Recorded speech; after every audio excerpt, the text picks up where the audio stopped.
யோவான் 11 லாசரு திடீர்னு சிக்காயிட்டான்.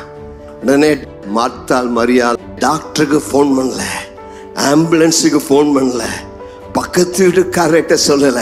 உடனே 2 பேரை கூப்பிட்டு ஓடி போங்க, இயேசு 2 மைல் தூரத்துல பெத்தாபராவில் இருக்கிறார், இடத்துல போய் சொல்லுங்க, நீ சிநேகிக்கிற லாசரு வியாதியா இருக்கிறான், போய் சொல்லுங்கன்னு சொன்னாங்க. உடனே அவர்கள் போய் இயேசுக்கு சொன்னாங்க.